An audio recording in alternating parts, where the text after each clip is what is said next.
This video is designed to help you start a dispatcher business. At the end of the video, you'll find a valuable gift.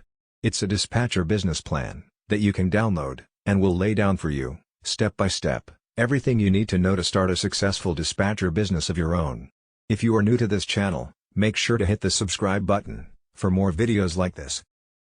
You can run a truck dispatching business from home because the key tasks involve finding loads on your computer, calling and negotiating with shippers, and handling various administrative responsibilities, such as setting up routes with drivers, and record keeping, all of which may be done in the comfort of your home.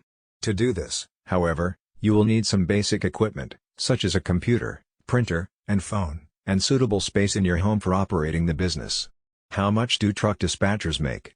Independent truck dispatchers make on average $80,000 per year, with the low end of the range starting at $20,500 and the high end capping off at $273,500. That's a wide range, and how much you actually make will vary based on many factors, including how much you charge carriers for your services, how many carriers you represent, the number of loads you provide, and your marketing and other operating expenses. How do truck dispatchers make money? Truck dispatchers generally get paid by taking a percentage of earnings from each load they find for their clients. Although some dispatchers may charge a flat fee, most will require a percentage of the take, which is typically between 5% and 10% for each load. How much does it cost to start a truck dispatching business? Starting costs for a truck dispatching business run from $1,500 to $3,500, which is modest compared to many other business. That's because this type of business can be operated from home, with basic equipment that most people already have. What do I need to start a truck dispatching business? To start a truck dispatching business, you will need certain equipment and tools.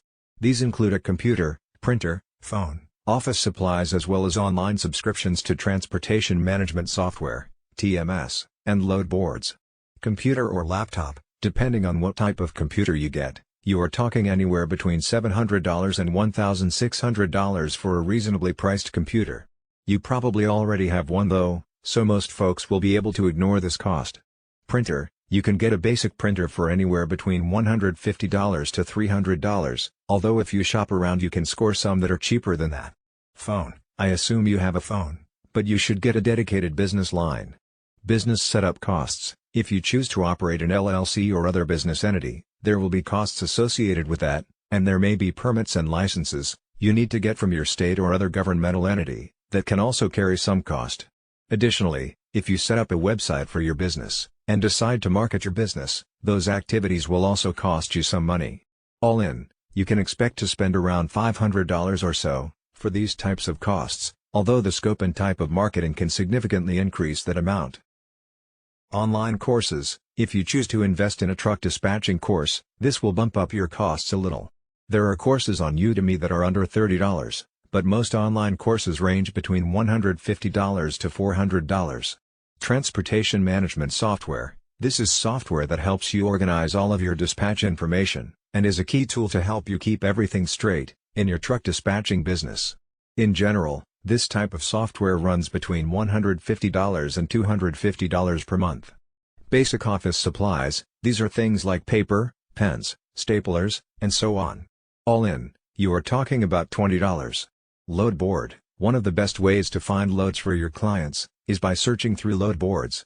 To find the best and highest paying loads, you should invest in a quality load board subscription. For a premium load board, you are looking at around $50 per month for a basic subscription. Get trained as a dispatcher. Before you start any meaningful enterprise, it's always a good idea to understand the business and how it operates.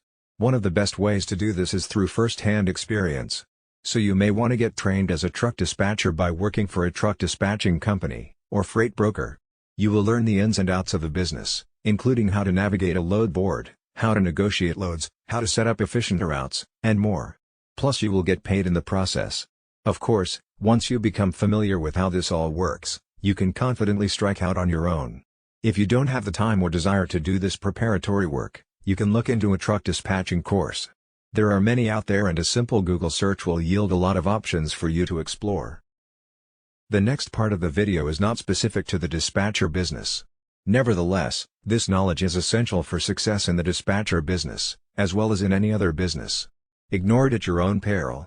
Operating a successful dispatcher business will depend on the following 4 conventions. 1. A practical plan, with a solid foundation. 2. Dedication, and willingness to sacrifice, to reach your goal. 3. Technical skills. 4. Basic knowledge of management, finance, record keeping and market analysis. As a new owner, you will need to master these skills and techniques if your business is to be successful. Finding a niche. Small businesses range in size from a manufacturer, with many employees, and millions of dollars in equipment, to the lone window washer, with a bucket and a sponge. Obviously, the knowledge and skills, required for these two extremes, are far apart, but for success they have one thing in common. Each has found a business niche, and is filling it. The most critical problems you will face, in your early planning, will be to find your niche, and determine the feasibility of your idea. Get into the right business at the right time, is very good advice, but following that advice may be difficult. Many entrepreneurs plunge into a business venture, so blinded by the dream, that they fail to thoroughly evaluate its potential. Is your business idea feasible? Before you invest time, effort, and money, the following exercise will help you separate sound ideas from those bearing a high potential for failure. Identify and briefly describe the business you plan to start. Identify the product or service you plan to sell. Answering yes to any of the following 3 questions means you are on the right track. A negative answer to all of them means the road ahead could be rough. 1. Does your product or service satisfy an unfilled need? 2. Will your product or service serve an existing market in which demand exceeds supply? 3. Will your product or service be competitive based on its quality, selection, price, or location? Market analysis. For a small business to be successful, the owner must know the market. To learn the market, you must analyze it, a process that takes time and effort. You don't have to be a trained statistician to analyze the marketplace, nor does the analysis have to be costly. Analyzing the market is a way to gather facts about potential customers, and to determine the demand for your product or service. The more information you gather, the greater your chances of capturing a segment of the market. Know the market before investing your time and money in any business venture. The following questions will help you collect the information necessary to analyze your market, and determine if your product or service will sell. This brief exercise will give you a good idea of the kind of market planning you need to do. An answer of no to any of the questions indicates a weakness in your plan, so do your research until you can answer each question with a yes. 1. Do you know who your customers will be? 2. Do you understand their needs and desires? 3. Do you know where they live? 4. Will you be offering the kind of products or services that they will buy? 5. Will your prices be competitive in quality and value? 6. Will your promotional program be effective? 7. Do you understand how your business compares with your competitors? 8. Will your business be conveniently located for the people you plan to serve? 9. Will there be adequate parking facilities for the people you plan to serve? Planning your startup. The following questions are grouped according to function. They are designed to help you prepare for opening day. Merchandise. Have you decided what items you will sell or produce, or what services you will provide? Have you made a merchandise plan, based upon estimated sales, to determine the amount of inventory you will need to control purchases? Have you found reliable suppliers, who will assist you in the startup? Have you compared the prices, quality, and credit terms of suppliers? Business records. Are you prepared to maintain complete records of sales, income and expenses, accounts payable, and receivables? Have you determined how to handle payroll records, tax reports, and payments? Do you know what financial reports should be prepared, and how to prepare them? Finances. A large number of small businesses fail each year. There are a number of reasons for these failures, but one of the main reasons is insufficient funds. Too many entrepreneurs try to start and operate a business without sufficient capital, money. To avoid this dilemma, you can review your situation by analyzing the following 3 questions. 1. How much money do you have? 2. How much money will you need to start your business? 3. How much money will you need to stay in business? In order to answer the second question, how much money will you need to start your business? You need to prepare an estimate of all your startup costs.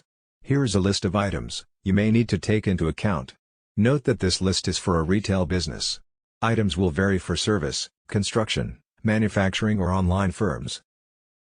Decorating and remodeling, fixtures and equipment, installing fixtures and equipment, services and supplies, beginning inventory cost, legal, professional fees, licenses and permits, telephone utility deposits, insurance, signs, advertising for opening, unanticipated expenses. Now, the answer to the third question, how much money will you need to stay in business?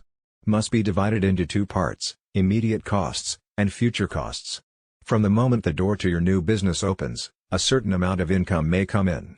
However, this income should not be projected in your operating expenses. You will need enough money available to cover costs for at least the first 3 months of operation. The following list will help you project your operating expenses on a monthly basis. Typical expenses for 1 month may include your living costs, employee wages, rent, advertising, supplies, utilities, insurance, taxes, maintenance, delivery, transportation, miscellaneous. Now sum up the total estimated monthly expenses, and multiply it by 3. This is the amount of cash you will need to cover operating expenses for 3 months. Deposit this amount in a savings account before opening your business. Use it only for those purposes listed in the above list, because this money will ensure that you will be able to continue in business during the crucial early stages.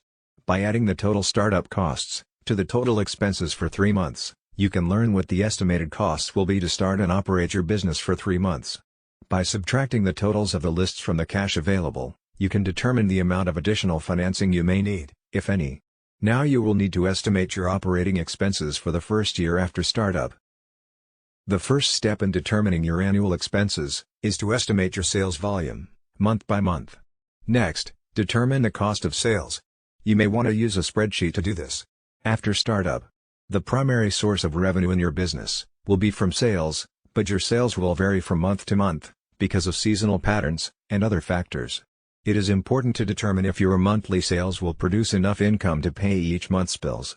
An estimated cash flow projection will show if the monthly cash balance is going to be subject to such factors as the following: failure to recognize seasonal trends, excessive cash taken from the business for living expenses, too rapid expansion, and slow collection of accounts if credit is extended to customers.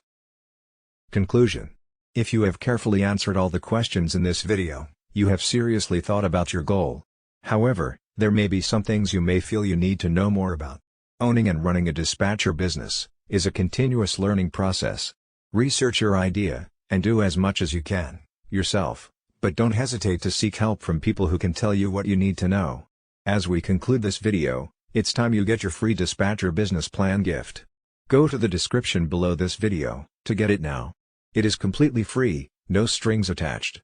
Thanks for watching. If you enjoyed this video, please like and hit the subscribe button for more videos like this.